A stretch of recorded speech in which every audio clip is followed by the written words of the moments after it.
Assalamualaikum warahmatullahi wabarakatuh.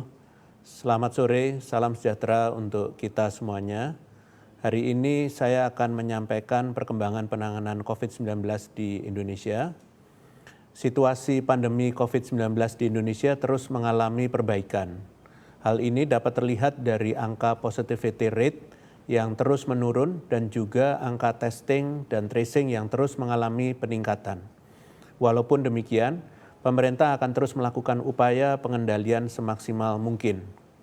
Selama COVID-19 masih ada di Indonesia, pemerintah secara tegas akan memberlakukan PPKM dengan melakukan monitoring dan evaluasi tiap minggu. Detail perubahan maupun evaluasi yang dilakukan setiap minggunya merupakan kebijakan yang bersifat adaptif menyesuaikan dengan kondisi perkembangan virus yang dinamis. Kebijakan yang diambil juga akan bertumpu pada data terkini untuk memastikan kebijakan yang diputuskan. Per minggu ini, laju kasus nasional telah konsisten mengalami penurunan selama 8 minggu berturut-turut. Kasus di minggu ini telah turun 88,9% dibandingkan puncak kedua. Bahkan jumlah kasus minggu ini lebih rendah dibandingkan puncak pertama dan mendekati titik kasus terendah pada tanggal 10 Mei lalu. Penekanan kasus ini tercapai karena kerjasama pemerintah yang bergerak cepat menyusun kebijakan dan seluruh lapisan masyarakat yang kooperatif dalam menerapkannya dengan disiplin. Langkah-langkah yang diambil adalah begitu kasus meningkat, pemerintah langsung menetapkan kebijakan pemberlakuan pembatasan kegiatan masyarakat atau PPKM yang dilanjutkan dengan pembatasan yang lebih ketat atau PPKM level 1 sampai dengan 4 yang dilaksanakan pada 26 Juli hingga saat ini. Pemerintah juga mengatur perjalanan baik dalam negeri maupun luar negeri. Kebijakan tersebut dievaluasi setiap minggunya melalui rapat koordinasi rutin pusat dan daerah dan akan terus disesuaikan dengan perkembangan kasus yang dinamika yang terjadi di masyarakat. Respons cepat dalam peningkatan kesiapan fasilitas kesehatan juga menjadi modal utama dalam menghadapi lonjakan kasus. Jumlah tempat tidur di rumah sakit rujukan terus ditambah dan hingga saat ini telah mencapai 116.939 tempat tidur.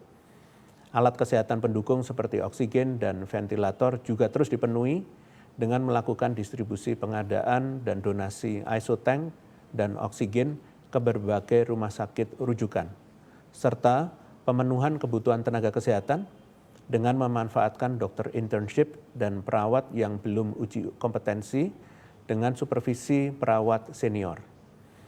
Tempat isolasi terpusat juga difungsikan untuk mengurangi beban rumah sakit rujukan, di mana terdapat hingga lebih dari 20.000 tempat tidur di tempat isolasi terpusat di seluruh Indonesia.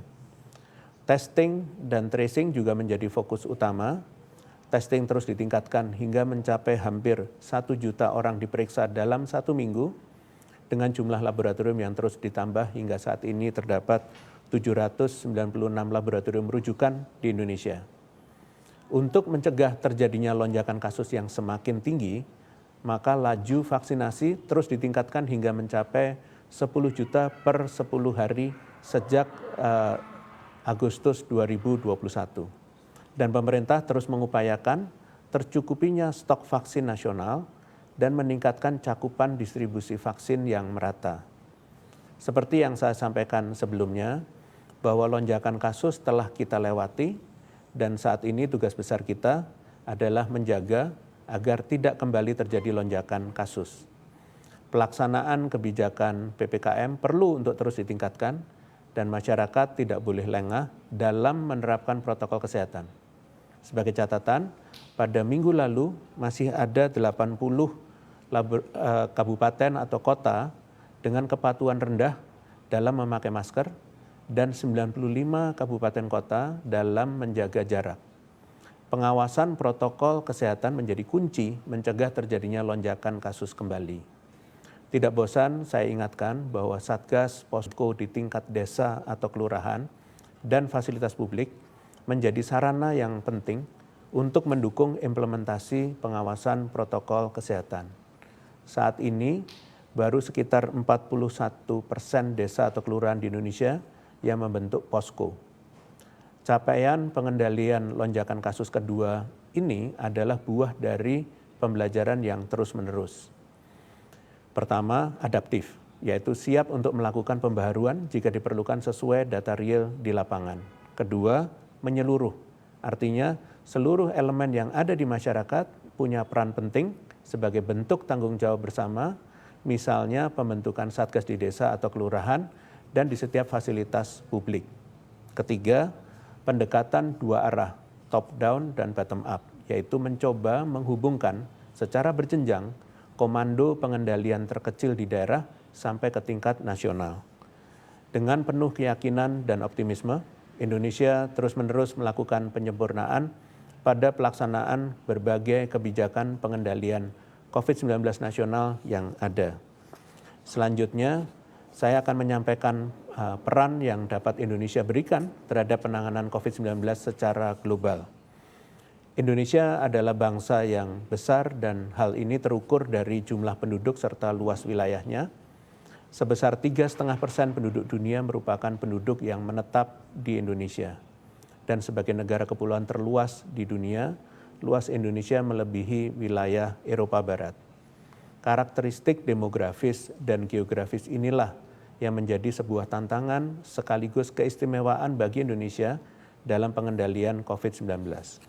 Tantangannya ialah Indonesia berisiko berkontribusi cukup besar terhadap kasus dunia mengingat kepadatan populasi dan banyaknya pintu masuk pendatang ke Indonesia.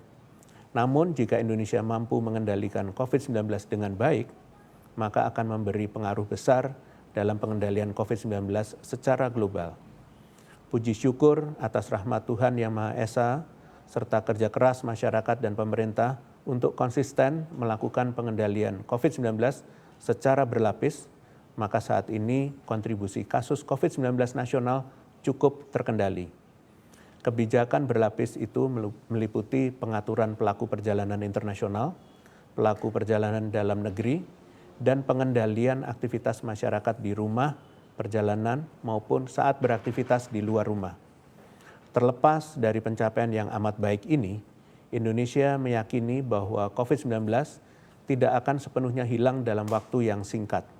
Dinamikanya masih terus ada, mengingat di beberapa negara lain masih ada yang berjuang menekan laju penularan.